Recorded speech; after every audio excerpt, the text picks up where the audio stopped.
Bonjour à vous tous, nous sommes très heureux de savoir que vous avez choisi de venir encore ce matin.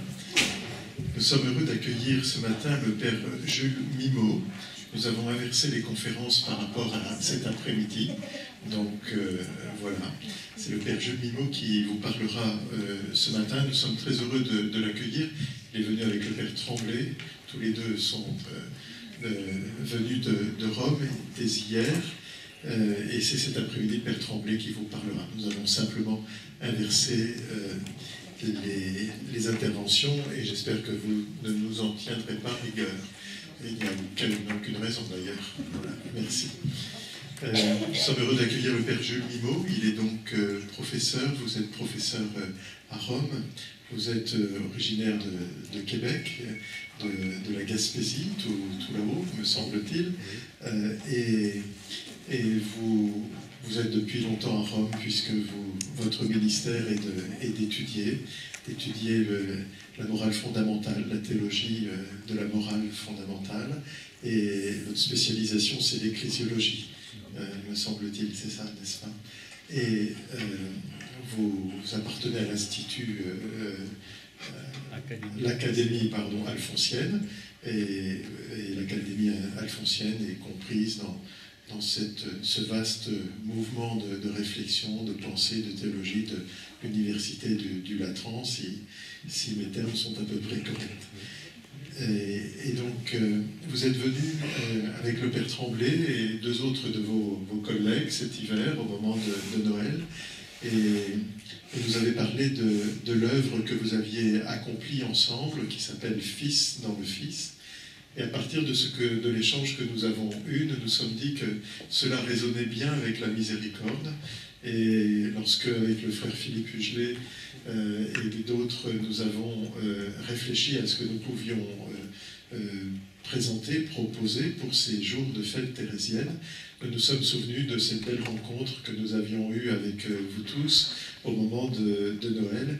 Et le frère Philippe a pris sa plus belle plume pour commencer à vous rejoindre et vous avez répondu aimablement et promptement à notre invitation, ce dont je vous remercie sincèrement.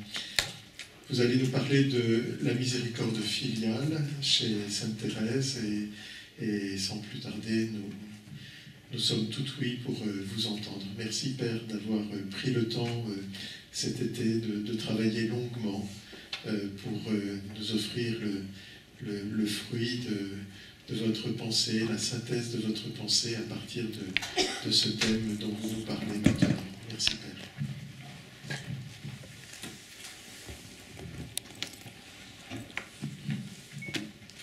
Bonjour et merci à vous, Père Rufred, pour l'invitation, l'occasion de partager un peu ce que j'ai pu explorer dans l'œuvre de Thérèse.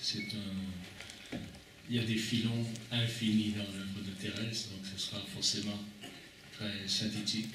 On peut demander au début à l'Esprit Saint de nous éclairer pour que nous soyons, à travers ce temps de partage, surtout attentifs à ce que le Seigneur, notre Père du ciel, Jésus et l'Esprit Saint veulent nous aider à mieux comprendre.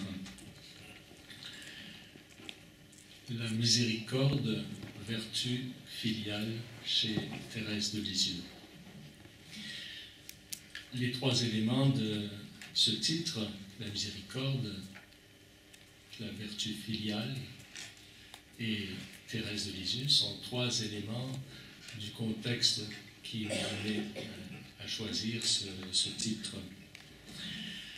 Le premier élément de contexte est l'année jubilaire de la miséricorde. Et un peu comme un exergue, je vous place au début une citation de la bulle d'indiction de l'année jubilaire de la miséricorde par le pape François au numéro 1, ayant rappelé que Jésus-Christ est le visage de la miséricorde du Père. Il nous exhorte à fixer notre regard sur la miséricorde. Pourquoi? Afin de devenir, nous aussi, signe efficace de l'agir du Père.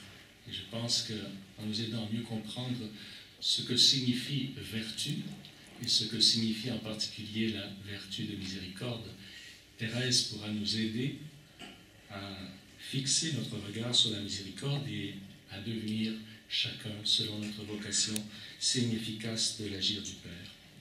Le deuxième élément de contexte, eh bien, il a été évoqué par le Père Ruffray. Ma participation à une longue recherche en théologie morale, je dirais inaugurée par le Père Tremblay, que vous entendrez cet après-midi, dans le but d'un renouveau de la morale chrétienne. Alors, le titre de l'ouvrage qui un peu résume cette approche de la théologie morale est « Fils dans le Fils », où la morale n'est plus considérée simplement comme un ensemble de lois et d'obligations, je dirais comme plaqué, mais comme le développement à travers l'action, à travers les attitudes humaines, le développement du don filial qui nous est fait, au baptême. Et comme le groupe de recherche qui s'est formé pour développer cette vision de la théologie morale, alors il s'est appelé Ipsosis. Alors nous avons choisi comme patronne Thérèse de Lisieux. C'était au moment de sa proclamation comme docteur de l'Église.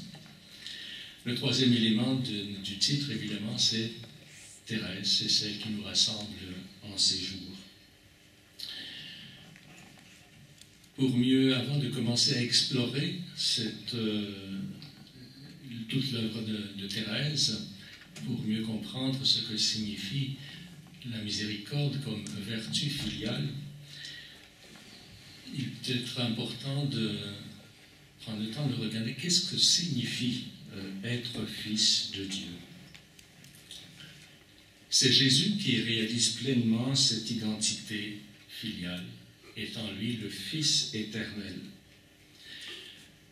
Encore ici, un peu comme en exergue, je place un verset de l'évangile de Saint Jean, juste avant, au début de la dernière scène.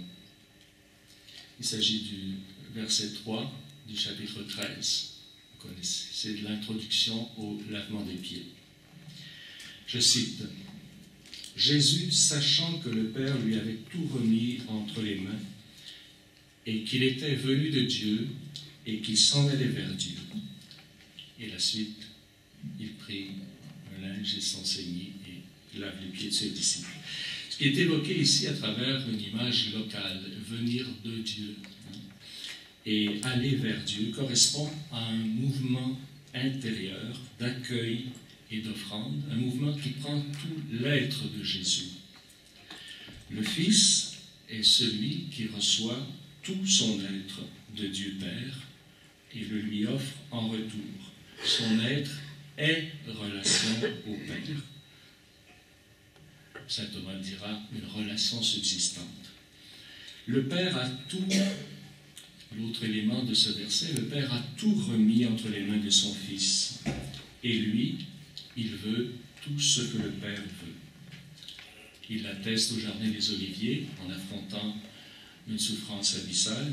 Père, tout est possible, éloigne de moi cette coupe. Pourtant, pas ce que je veux, mais ce que tu veux.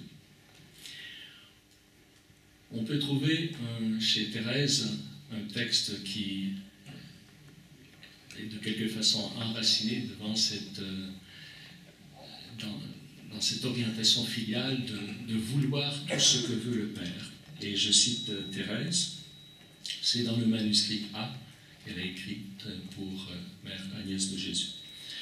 Un jour, Léonie, pensant qu'elle était trop grande pour jouer à la poupée, vint nous trouver toutes les deux avec une corbeille remplie de robes et de jolis morceaux destinés à en faire d'autres. Sur le dessus était couchée sa poupée. « Tenez, ma petite sœur, nous dit-elle, choisissez, je vous donne tout cela. » Céline avança la main et prit un petit paquet de ganses qui lui plaisait. Après un moment de réflexion, j'avançai la main à mon tour en disant « Je choisis tout. » Et je pris la corbeille sans autre cérémonie. Et bien des années après, elle écrit son manuscrit en 1895, 2 ans avant sa mort. Elle dit « Ce petit trait de mon enfance est le résumé de toute ma vie. Plus tard, lorsque la perfection m'est apparue, j'ai compris que pour devenir une sainte, il fallait beaucoup souffrir, rechercher toujours le plus parfait et s'oublier soi-même. J'ai compris qu'il y avait bien des degrés dans la perfection et que chaque homme était libre de répondre aux avances de notre Seigneur, de faire peu ou beaucoup pour lui, en un mot, de choisir entre les sacrifices qu'il demande. Alors, comme au jour de ma petite enfance, je me suis écrié, « Mon Dieu, je choisis tout. Je ne veux pas être une sainte à moitié. Cela ne me fait pas peur de souffrir pour vous. Je ne crains qu'une chose, c'est de garder ma volonté. Prenez-la, car je choisis tout ce que vous voulez. » Dans ce texte, on voit très bien comment un trait de tempérament qui remonte à sa petite enfance a été purifié par Dieu pour la conduire à la perfection. Ça aurait pu, évidemment, cette attitude aurait pu la conduire sur de tout autre chemin. Alors, on aborde, en ayant indiqué un petit peu qu'est-ce qui est l'essentiel de l'être filial, de tout recevoir de Dieu et de rendre tout à Dieu. Elle dira, je veux rendre amour pour amour. Bien, explorons d'abord le thème de la vertu chez Thérèse et ensuite, en particulier, la vertu de miséricorde. Nous sommes en présence il y a un danger de mauvaise compréhension de la vertu. D'un danger qu'on pourrait dire de tendance pélagienne, c'est-à-dire qui valorise l'effort moral, mais d'une façon orgueilleuse. L'homme prétend mériter par ses seules forces la récompense du ciel. Et pour cela, il doit ramener la compréhension de ce que Dieu lui demande à un ensemble de lois qu'il prétend mettre en pratique. Et renforçant au besoin cette conviction en se comparant aux autres qui n'en font pas autant. Cette façon de percevoir, de concevoir la vertu est illustrée par la parabole du publicain et du pharisien. L'un dit, le pharisien, mon Dieu, je te rends grâce de ce que je ne suis pas comme le reste des hommes, tout ce que je fais. Tandis que le publicain dit, mon Dieu, aie pitié du pécheur que je suis. Jésus termine cette parabole en disant, je vous le dis, ce dernier, le publicain, descendit chez lui justifié, l'autre non, car tout homme qui s'élève sera abaissé, celui qui s'abaisse sera élevé. Ce qui caractérise ici le pharisien, c'est qu'il a oublié la miséricorde. À cause de ses pratiques, Dieu est en quelque sorte, dans son esprit, devenu son débiteur. Donc, la vertu, c'est quelque chose qu'on pourrait mettre un peu comme réclamation devant Dieu. Tu nous dois le ciel puisque nous avons fait comme eux. Un autre danger opposé au premier d'interprétation, ce serait de comprendre la grâce de telle sorte que l'effort humain n'aurait plus place, serait dévalorisé. C'est une attitude qu'on a pu appeler quiétiste. Comme nous le verrons, Thérèse évite à la fois l'attitude pélagienne et l'attitude quiétiste. Elle comprend que tout ce qu'il y a de bien en elle vient de Dieu, mais au lieu d'être en cela dissuadée de l'effort, elle en est motivée, parce qu'elle se situe dans la dynamique de l'amour. Il s'agit de rendre amour pour amour, ce qui est encore une grâce. Et elle vit d'abord cette expérience dans sa famille naturelle. Son attitude de fille de Dieu, sa piété filiale surnaturelle ont trouvé une excellente préparation dans la bonté de ses parents envers qui elle ne tarit pas d'éloges. Je passe ici rapidement, vous pourrez lire dans le texte qui restera après cette conférence, étant donné le temps. Thérèse aussi voit que dès l'enracinement dans sa famille, la grâce est à l'œuvre.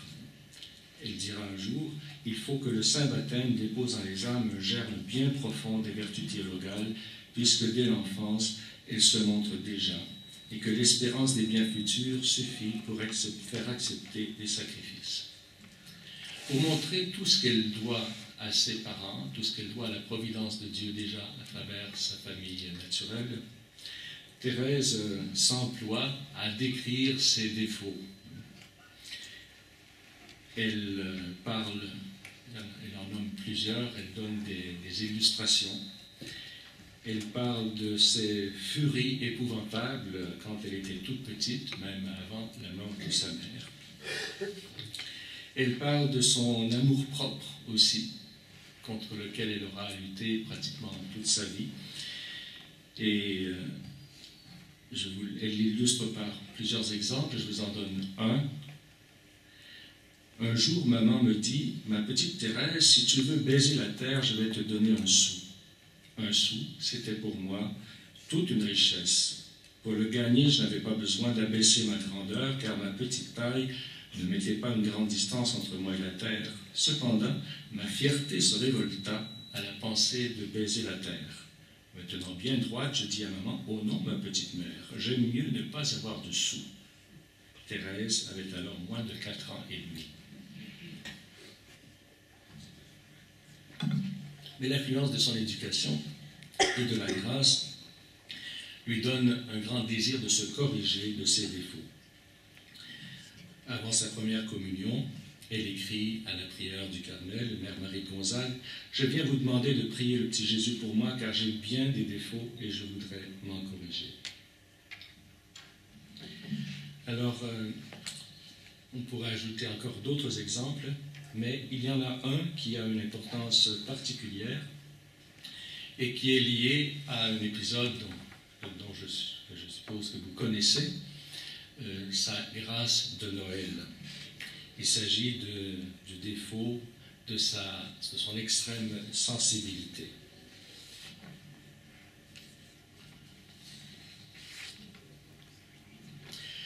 Je résume quand même, pour ceux qui n'auraient pas à l'esprit les détails de cette grâce de Noël. En résumé, revenant de la messe de minuit, elle s'apprêtait à aller prendre ses souliers dans la cheminée, comme elle faisait chaque année.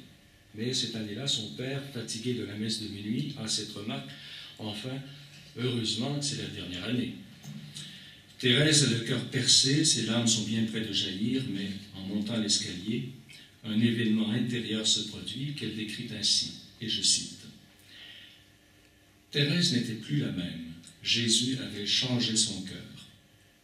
Refoulant mes larmes, je descendis rapidement l'escalier et comprimant les battements de mon cœur, je pris mes souliers et les posant devant papa, je tirai joyeusement tous les objets, ayant l'air heureuse comme une reine. » Thérèse est alors guérie de sa trop grande sensibilité. La source de mes larmes est tarie, affirme-t-elle. Mais l'événement est d'une portée beaucoup plus profonde. C'est un petit miracle, affirme-t-elle, qu'a accompli le bon Dieu. Thérèse parle alors de la grâce de sortir de l'enfance, en un mot, la grâce de sa complète conversion. Elle évoque ses efforts, mais elle attribue à Jésus la victoire.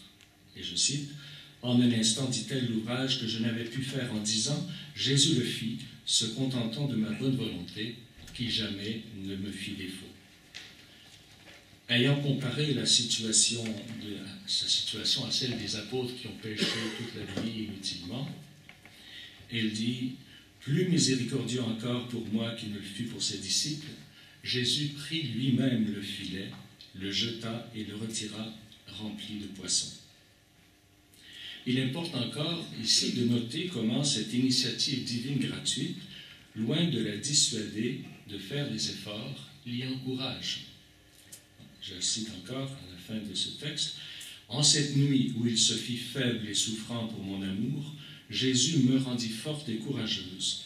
Il me revêtit de ses armes, et depuis cette nuit bénie, je ne fus vaincu en aucun combat, mais au contraire, je marchais de victoire en victoire, et commençais pour ainsi dire, une course de géants. » Alors, elle garde le souci de faire tout ce qu'elle peut pour se corriger des nombreux défauts qu'elle voit en elle-même. Simplement, un autre petit témoignage. Juste avant d'entrer au Carmel, elle écrit à Sœur Agnès de Jésus, « J'espère que tu prieras pour ta pauvre petite fille afin qu'elle corresponde aux grâces que Jésus veut bien lui faire. Elle a grand besoin de ton aide car elle est bien peu ce qu'elle voudrait être. » Encore au Carmel, elle persiste dans cette effort de perfection. Je donne simplement un petit exemple. Le réfectoire qui fut mon emploi aussitôt après ma prise d'habit me fournit plus d'une occasion de mettre mon amour-propre à sa place, c'est-à-dire sous les pieds.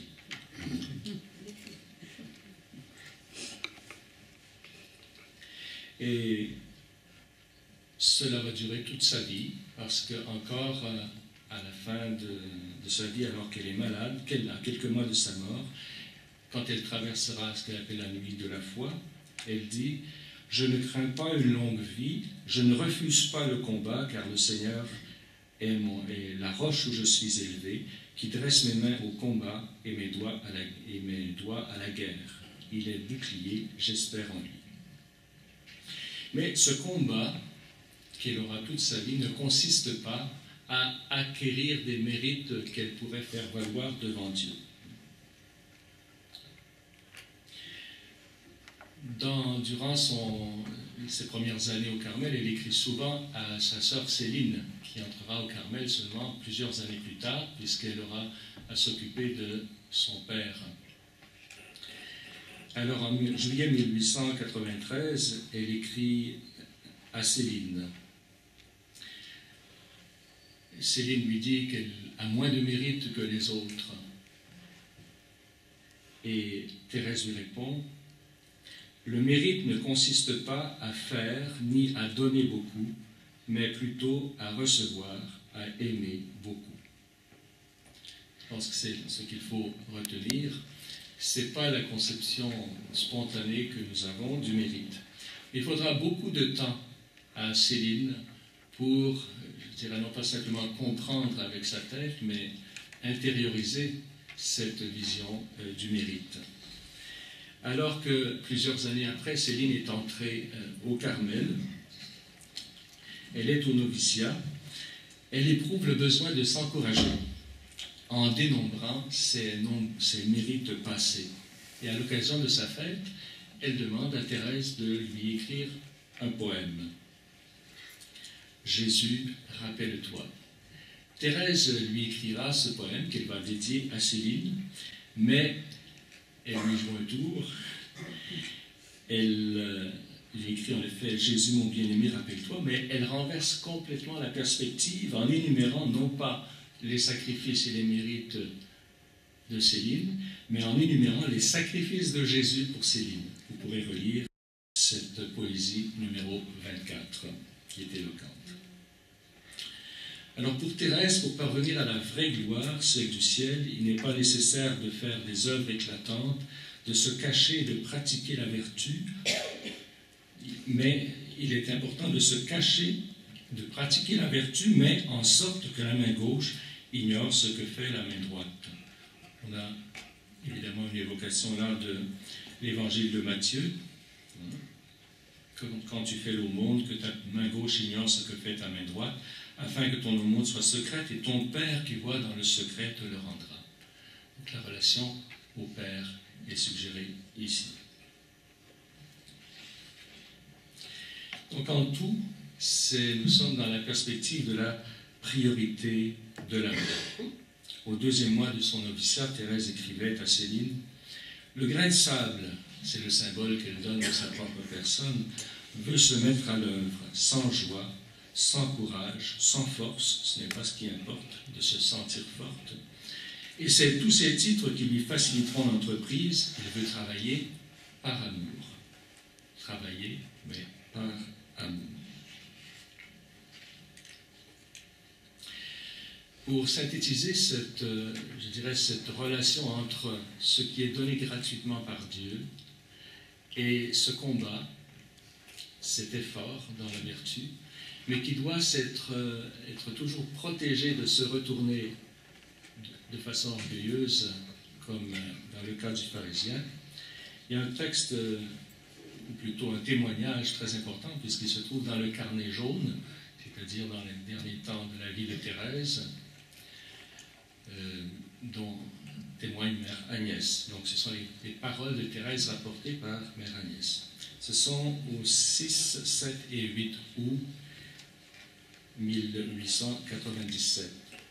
Alors, je termine cette réflexion sur la vertu comme étant filiale, c'est-à-dire ne se contemplant pas soi-même, mais de laisser le don de Dieu produire tout son fruit en elle. Et je cite, la citation sera un peu longue, mais je pense qu'il est très important de suivre. C'est un dialogue entre Thérèse et Mère Agnès. Je lui demandai le soir pendant la matine, c'est le 6 août, ce qu'elle entendait par rester petit enfant devant le bon Dieu. Donc c'est la doctrine de la petite voix de Thérèse. C'est pour ça que je donne beaucoup d'importance à ce texte.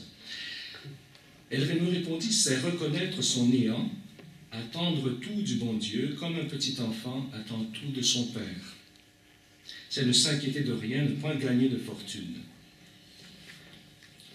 Être petit, c'est encore ne point s'attribuer à soi-même les vertus qu'on pratique, se croyant capable de quelque chose, mais reconnaître que le bon Dieu pose ce trésor dans la main de son petit enfant pour qu'il s'en serve quand il en a besoin.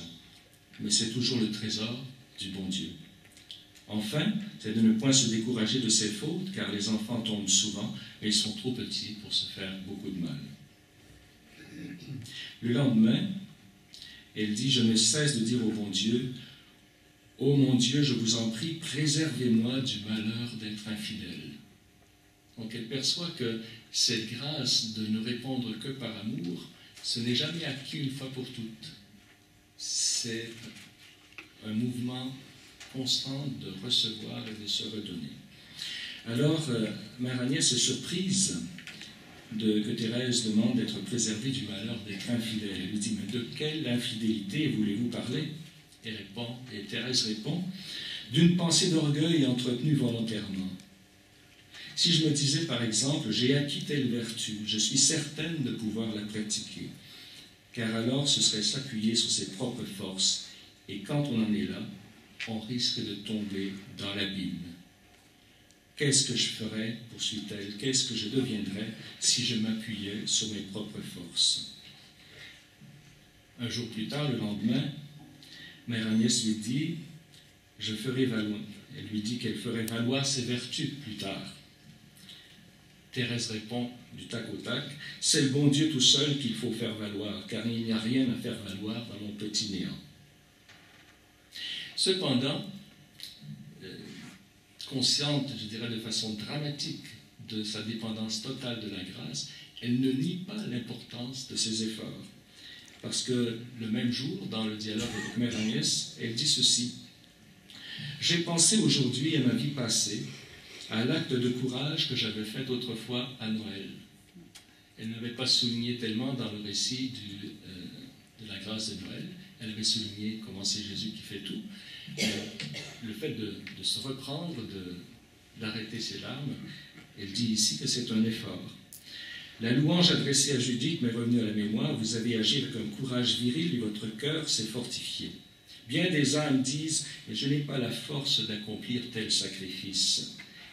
Qu'elle fasse donc ce que j'ai fait, un grand effort. Le bon Dieu ne refuse jamais cette première grâce qui donne le courage d'agir.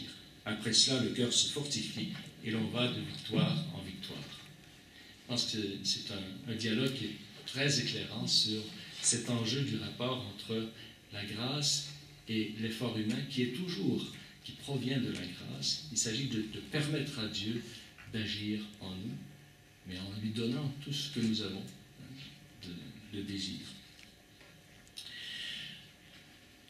Je passe au dernier point, c'est sur le thème de la miséricorde, la vertu de miséricorde. Il est intéressant de noter que avant la rédaction de son manuscrit A, c'est-à-dire en 1895, dans les 2 dernières années de sa vie, Thérèse emploie très rarement le mot miséricorde. Il est absent des 172 lettres qu'elle a écrites avant cette date. Mais à partir de cette date, le mot de miséricorde devient très fréquent. Donc c'est un mot qui lui sert, une expérience qui lui sert pour relire toute sa vie. Elle voudra, dès le début de son manuscrit A, elle dira qu'elle veut commencer à chanter ce que je dois redire éternellement, les miséricordes du Seigneur. Et dans son deuxième manuscrit autobiographique, elle dira qu'elle veut simplement continuer à chanter les miséricordes du Seigneur. Elle ne nie pas qu'il y a le bien qu'il y a en elle, mais elle l'attribue au mystère des privilèges de Jésus sur mon âme. Citant saint Paul, elle dit « Il n'appelle pas ceux qui en sont dignes, mais ceux qui lui plaît. Dieu a pitié de qui il veut, et il fait miséricorde à qui il veut faire miséricorde. » Romains 9, 15. Thérèse reconnaît que rien n'était capable en elle d'attirer les regards divins de Jésus, et sa miséricorde seule a fait tout ce qu'il y a de bien en elle. Et encore, la miséricorde seule, mais en même temps, elle est toute offerte par grâce. Je reconnais, dit-elle, que sans lui, sans Jésus, j'aurais pu tomber aussi bas que Sainte Madeleine, et la profonde parole de notre Seigneur à Simon retentit avec une grande douceur dans mon âme. Je le sais, celui à qui on remet moins aime moins, mais je sais aussi que Jésus m'a plus remis qu'à Sainte Madeleine, puisqu'il m'a remis d'avance, m'empêchant de tomber. Alors, elle raconte comment son Père du ciel, au lieu de la guérir, la préserver du péché. Elle était l'objet de l'amour prévoyant d'un Père qui n'a pas envoyé son Verbe pour racheter les justes, mais les pécheurs. Il veut que je l'aime parce qu'il m'a remis, non pas beaucoup, mais tout. Il n'a pas attendu que je l'aime beaucoup comme Sainte Madeleine, mais il a voulu que je sache comment il m'avait aimé d'un amour d'ineffable prévoyance, afin que maintenant je l'aime à la folie. J'ai entendu dire qu'il ne s'était pas rencontré une âme pure, aimant davantage qu'une âme repentante. Ah, que je voudrais faire mentir cette parole, s'exclame-t-elle. Je passe une section où j'explore un petit peu les œuvres de miséricorde. Dans la bulle d'indiction du jubilé extraordinaire, le pape François nous appelle à redécouvrir les œuvres de miséricorde corporelle et les œuvres de miséricorde spirituelle. On entendra un exemple cet après-midi avec la conférence du Père Tremblay. Mais je pense plus important pour le moment, Thérèse a pratiqué beaucoup de ces œuvres de miséricorde. Mais il me semble plus important de dégager ce qu'elle nous enseigne concernant la façon de comprendre la miséricorde.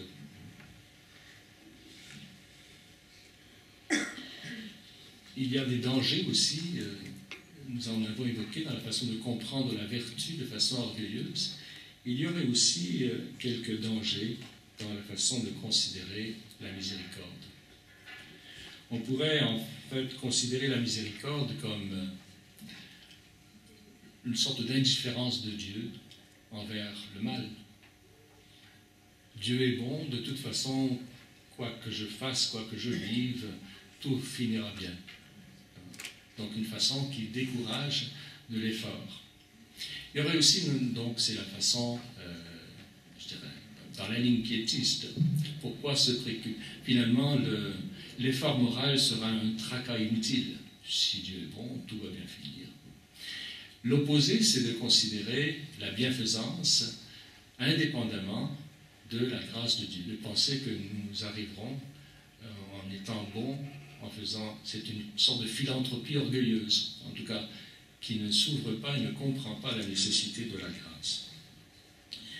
Alors Thérèse va nous aider à mieux comprendre en profondeur ce qu'implique la pratique de la miséricorde, c'est-à-dire enraciné dans la prise de conscience de la miséricorde de Dieu envers chacun de nous, la réponse d'amour.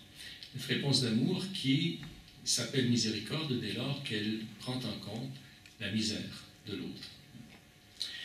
Le premier, il y a 6 points que je voudrais dégager de l'œuvre de Thérèse. Le premier, c'est que pour Thérèse, tout se situe dans la perspective de la vie éternelle. Déjà, cette perspective de la vie éternelle a été éveillée chez elle par l'éducation de ses parents. Au procès de l'ordinaire, Céline témoignait, la vie éternelle était la préoccupation dominante de mes parents. Et Thérèse a reçu ça presque comme osmose. Et j'en donne un témoignage qu'elle fait remonter à sa toute petite enfance, puisque sa mère était encore vivante. Elle cite ici une lettre de sa mère, Apolline. Le bébé, elle parle ici de Thérèse, le bébé est un lutin sans pareil. Elle vient me caresser en me souhaitant la mort. Oh, que je voudrais bien que tu mourrais, ma pauvre petite mère. On la gronde, elle dit, c'est pourtant pour que tu ailles au ciel, puisque tu dis qu'il faut mourir pour y aller. Elle souhaite de même la mort à son père quand elle est dans ses excès d'amour. Alors c'est quand même très intéressant. On voit aussi comment ce que j'ai appelé perspective de la vie éternelle prend le plus souvent chez Thérèse, utilise le mot ciel.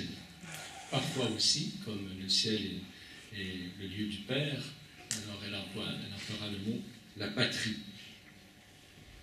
Rappelant les beaux jours où son père l'emmenait à la pêche, Thérèse écrit « J'aimais tant la campagne, les fleurs et les oiseaux. Quelquefois, j'essayais de pêcher avec ma petite ligne, mais je préférais aller m'asseoir seule sur l'herbe fleurie. Alors mes pensées étaient bien profondes, et sans savoir ce que c'était que méditer, mon âme se plongeait dans une réelle oraison. La terre me semblait un lieu d'exil, et je rêvais le ciel, qu'elle appelle aussi un pays lumineux, une patrie. » On comprend alors que la grande épreuve de la fin de sa vie ait pris la forme d'une négation du ciel. Vous vous rappelez sans doute cette parole où elle a la tentation, elle est comme tentée par le démon, qui lui dit « Tu rêves la lumière, un pays lumineux, une patrie embaumée des plus suaves parfums, tu rêves la possession éternelle du Créateur et de toutes ses merveilles. Tu crois sortir un jour des brouillards qui t'environnent. Avance, avance, réjouis-toi de la mort qui te donnera non ce que tu espères, mais une nuit plus profonde encore, la nuit du néant. » Dans cette épreuve, elle court vers Jésus et lui dit qu'elle est prête à verser jusqu'à la dernière goutte de son sang pour confesser qu'il y a un ciel. Je passe au deuxième élément, la plus grande misère, puisque la miséricorde va à la rencontre de la misère, la plus grande misère est le péché. Si la miséricorde est l'amour qui prend en compte la misère de l'autre, la plus grande miséricorde sera celle qui ne se réduit pas à soulager un mal immédiat, mais affronte la plus grande misère.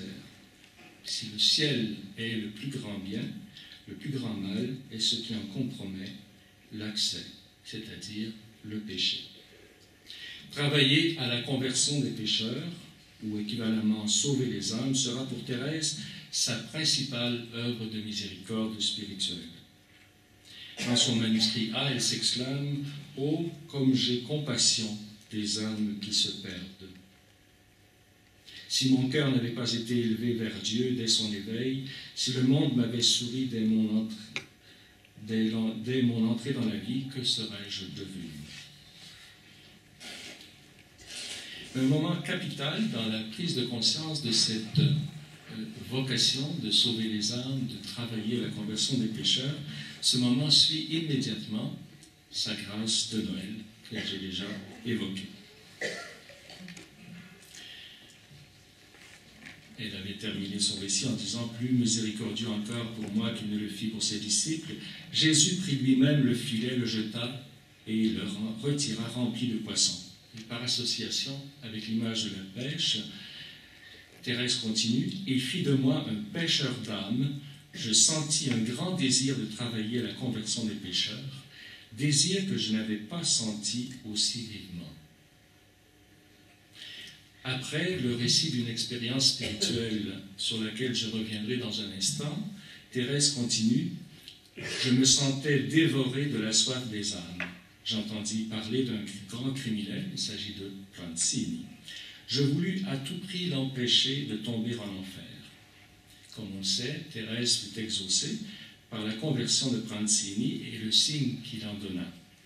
Elle raconte Pranzini était monté sur l'échafaud et s'apprêtait à passer sa tête dans le lugubre trou quand tout à coup, saisi d'une inspiration subite, il se retourne, saisi d'un crucifix que lui présentait le prêtre et baise par 3 fois ses plaies sacrées. Puis son âme alla recevoir la sentence miséricordieuse de celui qui déclare qu'au ciel, il n'y aura plus de joie pour un seul pécheur qui fait pénitence que pour 99 justes qui n'ont pas besoin de miséricorde. Thérèse appelle Pranzini « mon pécheur ». Comme le bon samaritain, elle s'est faite le prochain de cet homme dans la misère la plus extrême. Et après sa conversion, elle l'appelle « mon premier enfant ». Ce n'est que le début de l'exercice de miséricorde qui durera toute sa vie. Son épreuve de la foi, à la fin de sa vie, elle la vit dans un même sens apostolique de compassion pour ceux qu'elle appelle les pauvres pécheurs ou encore les pauvres incrédules qu'elle considère comme ses frères. Dans son épreuve de la foi, justement, elle dit au nom de tous les pécheurs, « Ayez pitié de nous, Seigneur, car nous sommes de pauvres pécheurs.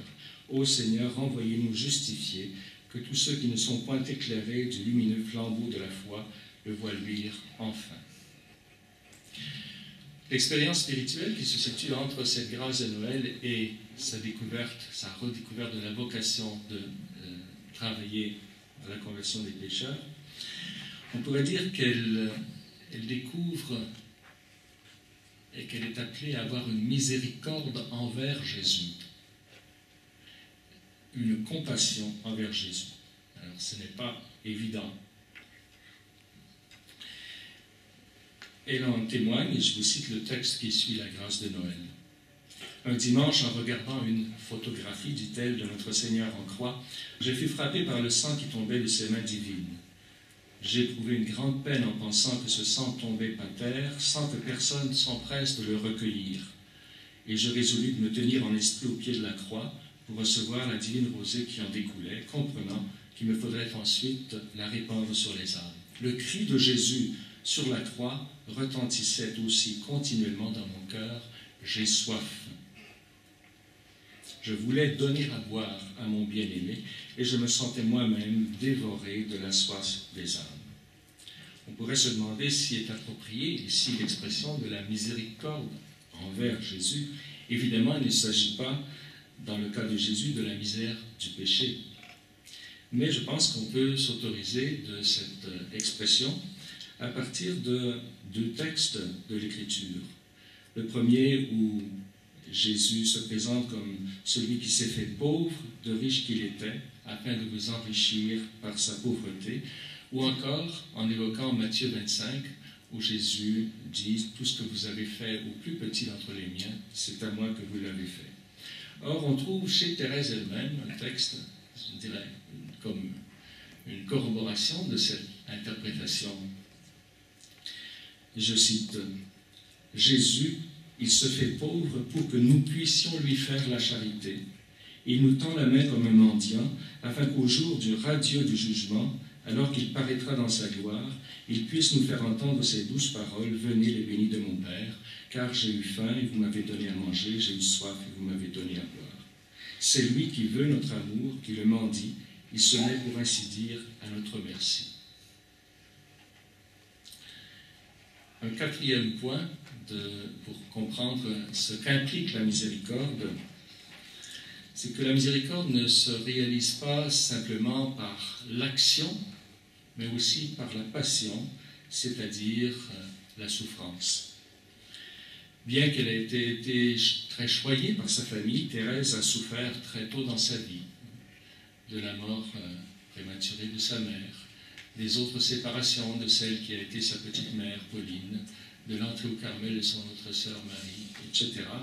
Bon, de l'épreuve de la maladie de son père aussi. Rapportant des événements qui datent d'avant l'entrée de Pauline au Carmel, c'est-à-dire avant qu'elle ait 10 ans, Thérèse, qui était alors déjà consciente d'être appelée à la sainteté et même à devenir une grande sainte, dit « Je ne pensais pas alors qu'il fallait beaucoup souffrir pour arriver à la sainteté. Le bon Dieu ne tarda pas à me le montrer. » une autre étape est accomplie avec le contexte de sa première communion. Je sentis naître en mon cœur, dit-elle, un grand désir de la souffrance et en même temps l'intime assurance que Jésus me réservait un grand nombre de croix. Jusqu'alors, j'avais souffert sans aimer la souffrance. Depuis ce jour, je sentis pour elle un véritable amour. Moins d'un mois avant son entrée au Carmel, donc elle progresse dans cette conviction, elle dit « Je ne désire qu'une chose quand je serai au Carmel, c'est de toujours souffrir pour Jésus. La vie passe si vite que vraiment, il vaut mieux avoir une très belle couronne et un peu de mal que d'en avoir une ordinaire sans mal.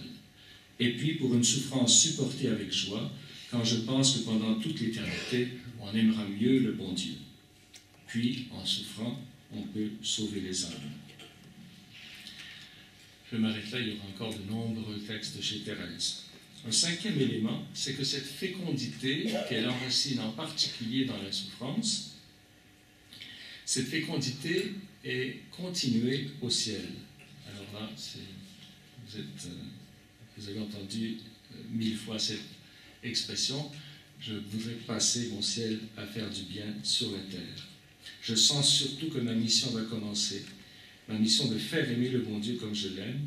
Si le bon Dieu exauce mes désirs, mon ciel se passera sur la terre jusqu'à la fin du monde. Je vais passer mon ciel à faire du bien sur la terre.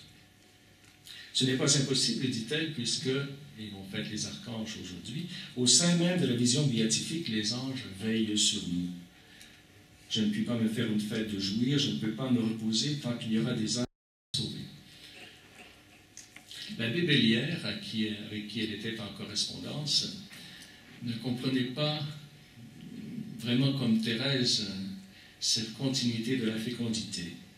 Il trouvait que Thérèse avait été miséricordieuse envers lui, capable d'excuser ses fautes, et il se disait que Thérèse participera à la sainteté et à la justice de Dieu dans l'au-delà, donc cet aspect de la miséricorde serait moins parfait dans son rapport avec son petit frère, l'abbé Bellière. Et Thérèse répond « Je vous avoue, mon petit frère, que nous ne comprenons pas le ciel de la même manière. Il vous semble que participant à la justice, à la sainteté de Dieu, je ne pourrai, comme sur la terre, excuser vos fautes.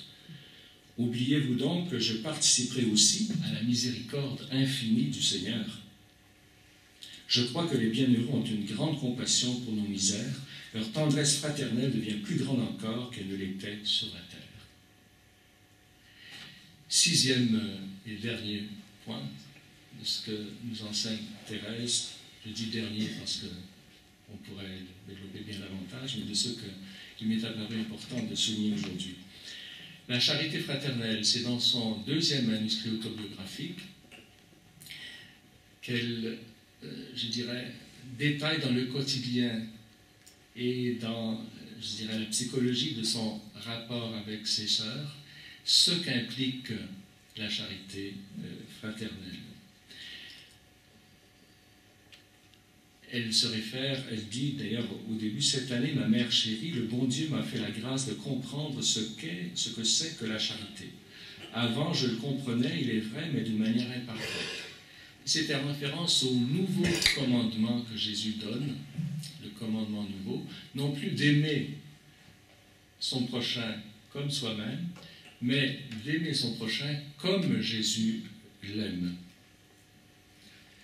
Et Thérèse se dit, vous savez bien que jamais je ne pourrai aimer mes sœurs comme vous les aimez, si vous-même, ô Jésus, ne les aimiez encore en moi. Votre volonté est d'aimer en moi tous ceux que vous me commandez d'aimer. Oui, je le sens lorsque je suis charitable, c'est Jésus seul qui agit en moi. Plus je suis uni à lui, plus aussi j'aime toutes mes autres sœurs. Dans ce petit traité, en quelque sorte, sur la charité fraternelle, Thérèse détaille ce que ça signifie au quotidien. Je cite, « Je comprends maintenant que la charité parfaite consiste à supporter les défauts des autres, à ne point s'étonner de leurs faiblesses, à s'édifier les plus petits actes de vertu qu'on leur voit pratiquer, mais surtout j'ai compris que la charité ne doit point rester enfermée dans le fond du cœur, elle doit chercher constamment dans la relation aux autres à s'exprimer. » Mais, elle ajoute, une parole, un sourire aimable suffisent souvent pour épanouir une âme triste. Mais ce n'est pas absolument pour atteindre ce but que je veux pratiquer la charité, car je sais que bientôt je serai découragé. Un mot que j'aurais dit avec la meilleure intention sera peut-être interprété tout de travers. Aussi, pour ne pas perdre mon temps, je veux être aimable avec tout le monde, et particulièrement avec les sœurs les moins aimables, mais pour réjouir Jésus.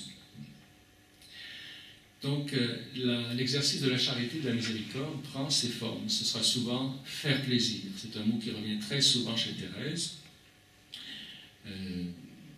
Mais il y a aussi un autre aspect qu'elle devra développer, spécialement dans le temps de sa responsabilité envers les novices, celui de la correction fraternelle.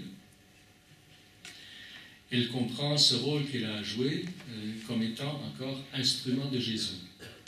C'est Jésus qui vient aimer en elle. Ma mère bien-aimée, elle se console, elle dit « Je suis un petit pinceau que Jésus a choisi pour peindre son image dans les âmes que vous voulez confier. » Dans cette tâche, ce que Thérèse trouve le plus difficile, ce qui lui coûte par-dessus tout, c'est d'observer les fautes, les plus légères imperfections et de leur livrer une guerre à mort.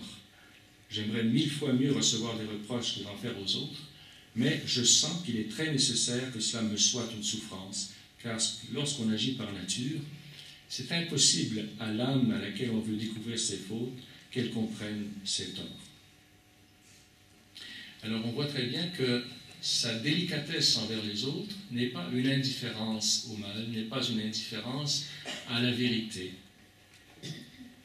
Elle aura, puisqu'il ne s'agit pas d'une vérité abstraite, il s'agit toujours de la vérité de la relation avec Jésus, de la relation avec Dieu. L'accomplissement de cette tâche difficile est toujours, chez Thérèse, enraciné dans la prière et accompagné de tendresse. Le Seigneur l'avait déjà préparé à cela durant une expérience qui date du début de sa vie au Carmel. Et je donne une dernière citation de Thérèse qui nous aide à comprendre comment il est toujours important de garder ensemble souci de vérité et tendresse. Il y avait une des novices qui lui avait été demandée comme compagne pour qu'elle puisse de temps en temps avoir une conversation sur comment s'encourager à aimer davantage le bon Dieu. Mais Thérèse s'étonne de voir combien l'affection que cette autre novice avait pour elle était différente de la sienne. Il y avait aussi bien des choses dans sa conduite envers les sœurs que j'aurais désiré qu'elle changeât. Dès cette époque, le bon Dieu me fit comprendre, donc la patience qui est impliquée dans la miséricorde, me fit comprendre qu'il est des âmes que sa miséricorde ne se lasse pas d'attendre, auxquelles il ne donne sa lumière que par degrés. Aussi, je me gardais bien d'avancer son heure, et j'attendais patiemment qu'il plaise à Jésus de la faire arriver. Pour nous enflammer davantage en l'amour de notre époux, c'était le motif, eh bien, je pensais avec tristesse que nos conversations n'atteignaient pas le but désiré. Alors le bon Dieu me fit sentir que le moment était venu et qu'il ne fallait plus craindre de parler, ou bien que je devais cesser des entretiens qui ressemblaient à ceux des amis du monde. Pendant mon action de grâce, je suppliais le bon Dieu de me mettre à la bouche des paroles douces et convaincantes, ou plutôt de parler lui-même par moi. L'heure à laquelle nous avions résolu d'être ensemble étant arrivée, la pauvre petite sœur, en jetant les yeux sur moi, vit tout de suite que je n'étais plus la même. Elle s'assit à mes côtés en rougissant, et moi, appuyant sa tête sur mon cœur, je lui dis avec des larmes dans la voix tout ce que je pensais d'elle, mais avec des expressions si tendres, en lui témoignant une si grande affection, que bientôt ses larmes se mêlèrent aux miennes. Elle convint avec beaucoup d'humilité que tout ce que je disais était vrai, me promit de commencer une vie nouvelle et me demanda comment, comme une grâce, de l'avertir toujours de nos fautes. Et Thérèse conclut, le frère qui est aidé par son frère est comme une ville fortifiée.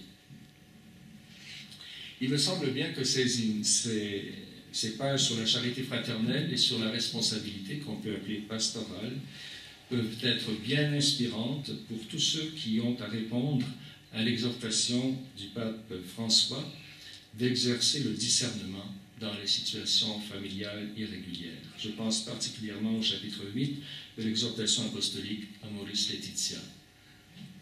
Le souci du pape n'est pas ignorer la vérité, mais je dirais d'administrer la vérité, au sens où on administre un médicament, dans la tendresse, de tenir toujours ensemble la vérité et la tendresse. Je conclus en nous rappelant simplement ce que nous avons appris avec Thérèse, que la grâce et l'effort ne sont pas opposés, mais doivent être constamment être réunis. L'accueil de la grâce donne la force pour le combat, mais cette force pour le combat n'est jamais orgueilleusement prise comme une prétention devant Dieu. Elle nous a rappelé que pour que la miséricorde aille au bout d'elle-même, elle doit toujours se situer dans la perspective de la vie éternelle. Ce n'est pas évident, puisque dans notre monde, on fait souvent appel à la compassion pour justifier, par exemple, l'euthanasie. C'est qu'on a complètement perdu de vue la perspective de la vie éternelle. Que la plus grande misère étant le péché, la plus grande miséricorde est celle qui affronte le péché, qui l'assume, qui le dénonce quand c'est le temps, toujours dans la tendresse. Que cela ne peut être fait que dans l'union à Jésus. C'est lui qui est servi dans chacun de nos frères. Que la miséricorde s'exerce non seulement par l'action, mais par la souffrance. Et qu'ainsi, en communion avec la passion du Christ, elle est non seulement une aide ponctuelle, mais coopération à la rédemption, au salut du monde. Que la charité fraternelle ne se réduit pas à la simple gentillesse, mais qu'elle implique le souci de la vérité. Alors, que ce soit une invitation à continuer notre exploration de Thérèse, et puis il y aurait bien encore bien d'autres choses à ajouter. Je voudrais simplement terminer peut-être par un gloire au Père, pour que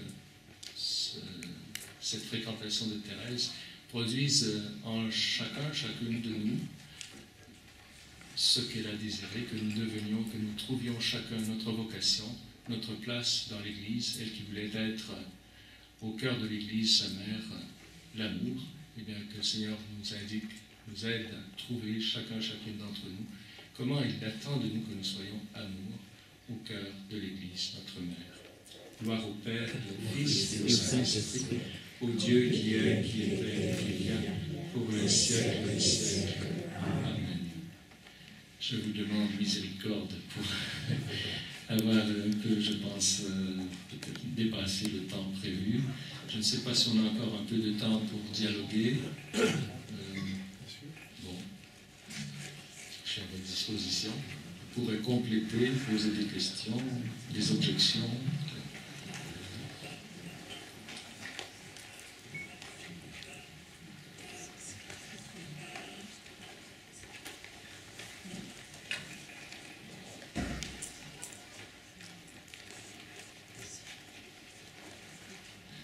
Oui. Quelles sont les références du pape François que vous avez citées en dernier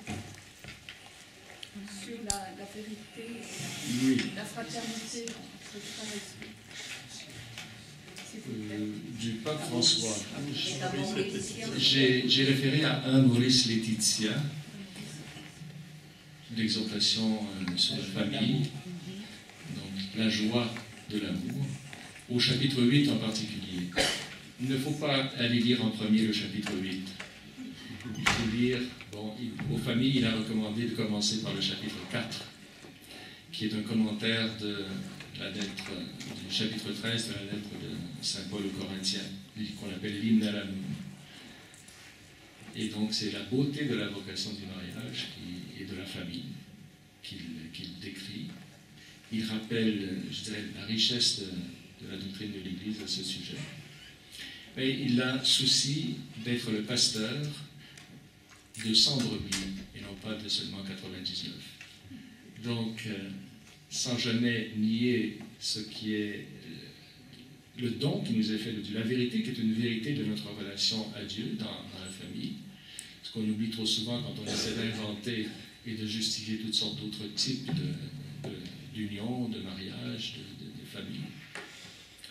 Et justement, il nous appelle à être en relation avec toute personne, où qu'elle soit par rapport à cette vocation, à la sainteté, où qu'elle soit, il y a un chemin, il y a un pas possible à faire.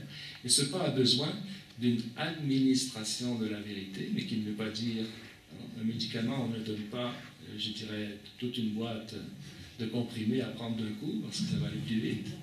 Non, au contraire, il y a une zone de toxicité, je dirais, qu'il faut savoir apprécier. Et ça nous fait vivre aussi la miséricorde d'une façon filiale, c'est-à-dire de la façon dont Jésus dit, ma nourriture, c'est de faire la volonté de mon Père.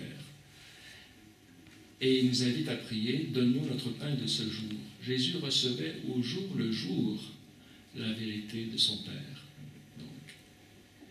Donc nous n'avons pas à avoir toutes les solutions, je dirais, préfabriquées. La vérité de la doctrine, on peut dire, elle nous est déjà donnée, mais la façon de faire en sorte que ce soit une vérité de vie, le rôle du pasteur est nécessaire. Le rôle de l'enseignant, le rôle du docteur est très important, mais il ne remplacera jamais le rôle du pasteur. Le rôle du pasteur a besoin du rôle de celui qui met en évidence, qui approfondit la doctrine, mais la doctrine n'est pas faite pour être conservée dans les bibliothèques. Elle est faite pour. Et c'est on vit aussi la même expérience comme théologien où l'on découvre à mesure des lumières que l'Esprit Saint nous donne. Sinon, Jésus aurait écrit le traité de la vie éternelle, puis il aurait dit consultez ce manifeste, et puis non, c'est pas comme ça qu'il a agi. Je vous remercie. Comment redécouvrir l'aspiration au paradis? Oui, la vie éternelle. je vous réponds spontanément ce qui est mis à l'esprit. Je pense que le paradis pour Thérèse est la patrie. La patrie est le lieu du Père. Et il me semble que, justement, c'est dans sa famille que, à l'origine, je l'ai souligné, comment la vie éternelle est une préoccupation constante pour les parents de Thérèse. Il me semble qu'en redécouvrant la beauté de la famille et de la famille chrétienne, nous pouvons faire beaucoup pour faire en sorte que le visage du Père, déjà, soit perçu de façon différente. Et à travers les pères de la terre, c'est le visage de notre Père du ciel qui s'insinue. Il me semble qu'il y a beaucoup le choix du synode sur la famille, de travailler pastoralement sur la famille, fait par le pape François, est un choix prophétique de ce côté-là. Est-ce que peut-être d'autres peuvent compléter si... Vous aviez autre chose derrière la tête en posant cette question ou... Non, c'est redécouvrir l'aspiration à la vie éternelle, parce qu'il y a beaucoup de gens incroyants qui, après la mort, ne voient plus rien. À propos de paradis aussi, aujourd'hui, beaucoup se sont fourvoyés dans les paradis artificiels. Oui, absolument. Je vous cite un petit ouvrage qui peut être intéressant à lire, en tout cas qui reflète bien cette préoccupation et qui la met en relation avec des situations contemporaines. C'est un tout petit livre, 90 petites pages, de Gregor Pupink. Je ne sais pas si certains d'entre vous le connaissent. Alors, c'est la famille, les droits de l'homme et la vie éternelle. Alors, il montre comment il y a une sorte de dérive dans tout le discours des droits de l'homme, où il s'agissait d'abord de protéger les droits naturels contre les abus de l'État, à l'origine, et maintenant que l'individualisme vraiment a fait finalement une idole du moi, on peut revendiquer toutes sortes de pseudo-droits qui ne sont pas enracinés dans ce que Dieu a fait, justement, donc dans notre nature. Et dans la dernière partie, sur la vie éternelle, il montre comment l'Église, ce serait un peu illusoire de penser que l'Église peut faire beaucoup si elle n'apporte pas son apport spécifique, qui est de la foi à la vie éternelle. Alors, la famille, les droits de l'homme et la vie éternelle de Gregor Pupink, c'est un petit texte qui mérite d'être lu. Vous pouvez appeler le nom de famille Pupink? Pupink, P-U-P-P-I-N-C-K. Voilà. Il donne souvent des mémoires, que ce soit à la Commission européenne ou bien encore aux Nations Unies. Il y a eu l'occasion de... C'est un avocat de profession, de conviction chrétienne, bien charpenté, pensé aussi. Oui? Il me semble que l'une des difficultés aussi par rapport à la vie éternelle, c'est parce qu'on la pense comme une vie après. Oui. C'est-à-dire qu'au fond, on a une conception de la vie éternelle. Il y a la vie maintenant, puis il y a la vie éternelle. C'est-à-dire c'est la conception même de l'éternité. Or, chez Thérèse, justement, et cette insistance sur la famille est intéressante parce que pour elle, c'est la continuité même et l'épanouissement plénier de la vie familiale. Oui. C'est-à-dire qu'elle conçoit vraiment le ciel comme dans une sorte de continuité et d'amplification de ce qu'elle a déjà connu dans sa vie de famille, malgré toutes les souffrances, etc. Il y a quand même la conception de la vie éternelle comme communion des saints, comme vie avec, me paraît très très important, parce que sinon c'est un peu abstrait. Oui.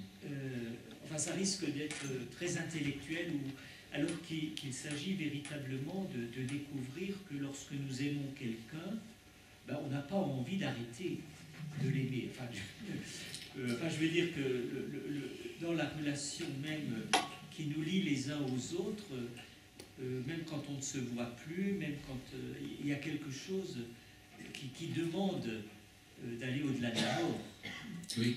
Enfin, quelque chose, voilà, enfin, je dirais ça simplement. En fait, oui, ça me fait penser à une autre parole un peu paradoxale de Thérèse, qui dit à un moment donné que c'est tellement l'amour, la charité qui est le constitutif du ciel, qu'elle dit je ne vois pas qu'est-ce que l'au-delà va ajouter. En fait, la vie éternelle, elle commence dès maintenant, dès le baptême. Oui, absolument. Donc, si nous puisons davantage aux ressources de notre baptême, si nous prenons conscience davantage du don de la filiation qui nous est fait, comment toute notre vie est appelée à développer cette identité filiale, cette identité de fils et filles de Dieu, je pense que déjà la vie éternelle pointe, alors, du verbe poindre, dans cette situation. Il y a quand même des choses qui sont comme des compensations à la perte d'une vision chrétienne. Je ne regarde pas trop, mais les X-Files, enfin, tous ces personnages qui viennent d'un autre monde, n'est-ce pas, et qui ont des puissances, enfin, qui sont capables de tout faire.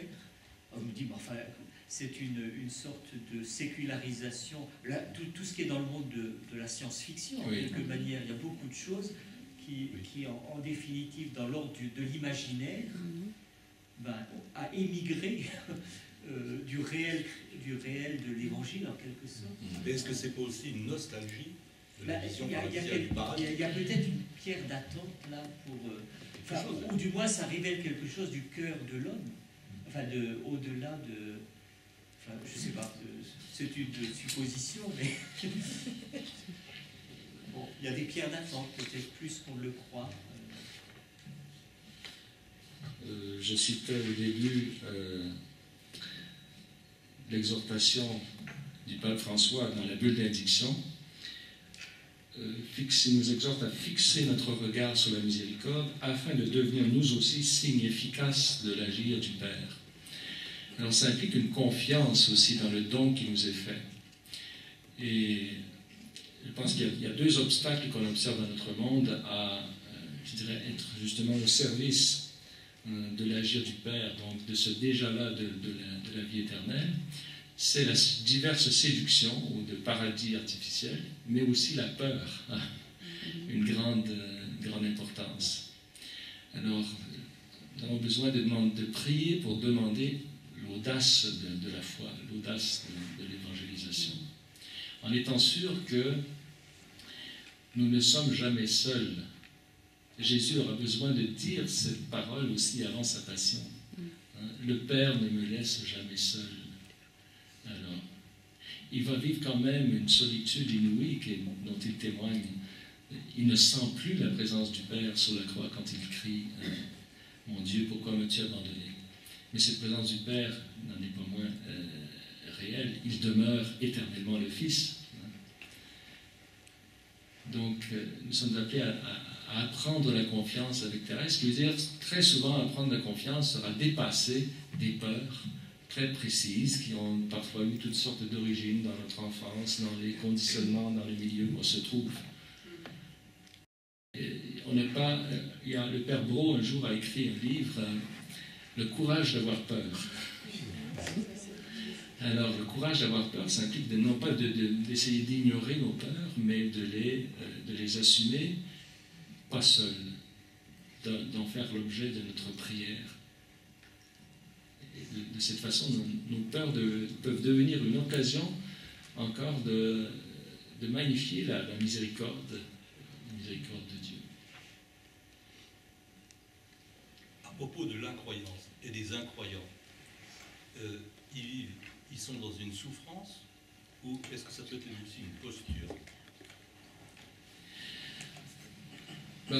Thérèse pensait que c'était une posture à un moment donné, parce qu'elle dit que, bon, je croyais finalement qu'il faisait du théâtre, qu'il n'y avait pas de vrai, mais elle a compris qu'il y a vraiment des personnes qui n'ont pas vraiment la foi, elle le dit à la fin de sa vie.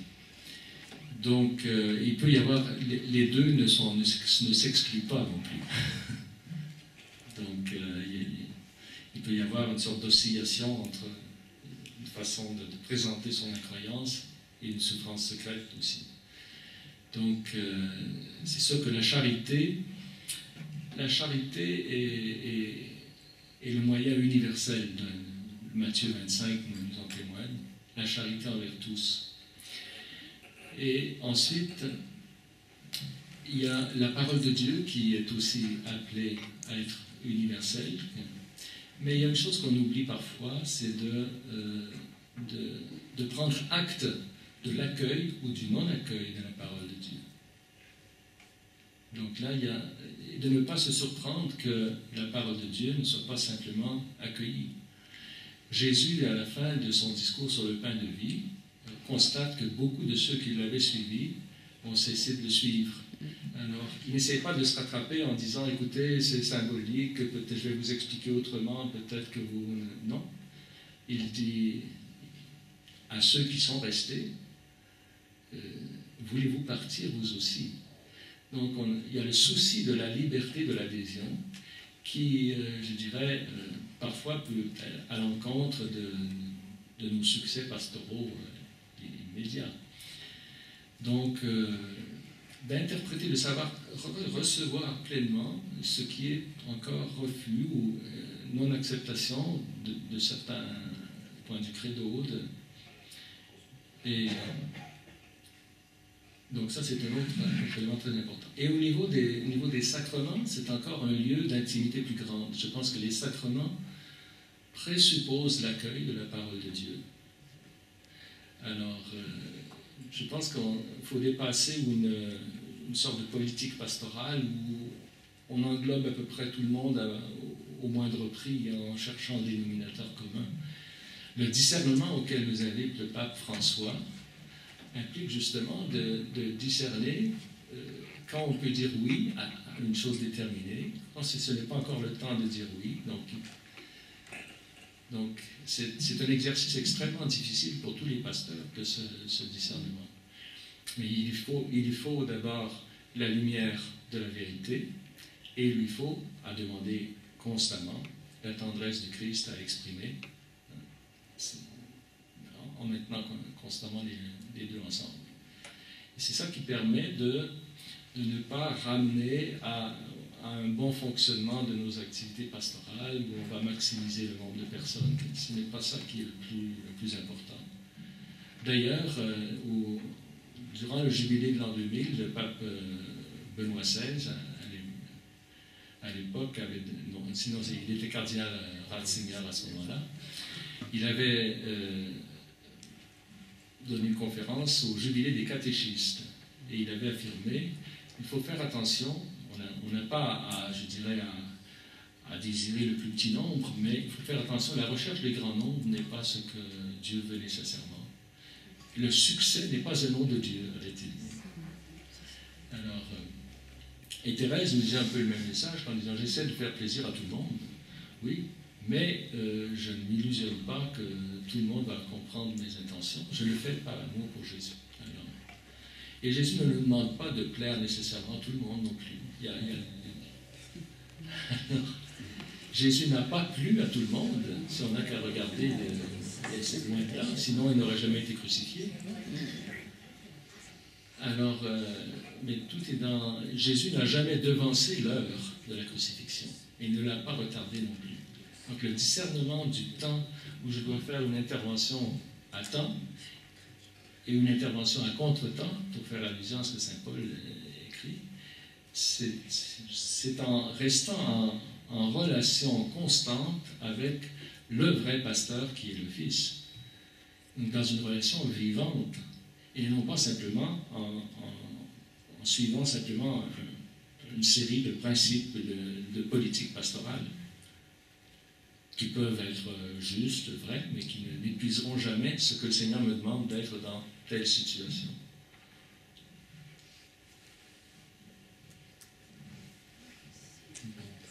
Oui. C'est-à-dire une distinction entre la notion de compassion et celle de miséricorde. Oui, certainement, certainement. La miséricorde implique toujours la compassion, c'est sûr. Et la miséricorde, justement, si elle est vertu, alors elle implique action, elle implique qu'il y a un don. Donc la miséricorde,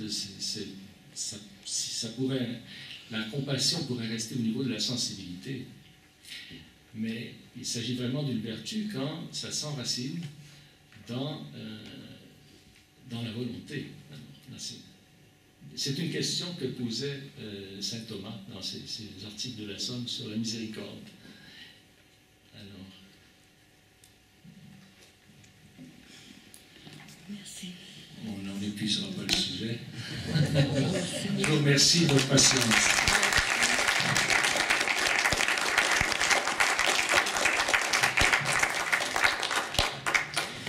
Merci Père, merci de nous avoir partagé le fruit de votre réflexion. Je pensais que tout à l'heure que vous ressemblez à Thérèse en différents points. Comme elle, vous êtes docteur, et j'avais omis de le dire tout à l'heure. Comme elle, vous aimez Jésus, et ça transpire. Merci de nous le partager ainsi. Je pensais également que, comme elle, vous avez dû opérer des sacrifices, même des sacrifices de dernière minute, dès hier, pour contenir votre intervention dans le temps qui, hélas, était trop court. Et puis,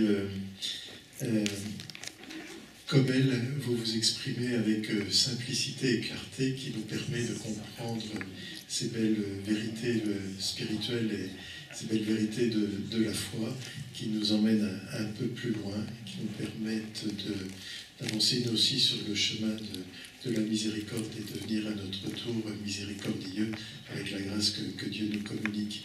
Et merci de hâter ainsi notre volonté à aller un peu plus loin. Merci beaucoup, Père. Merci beaucoup. Merci.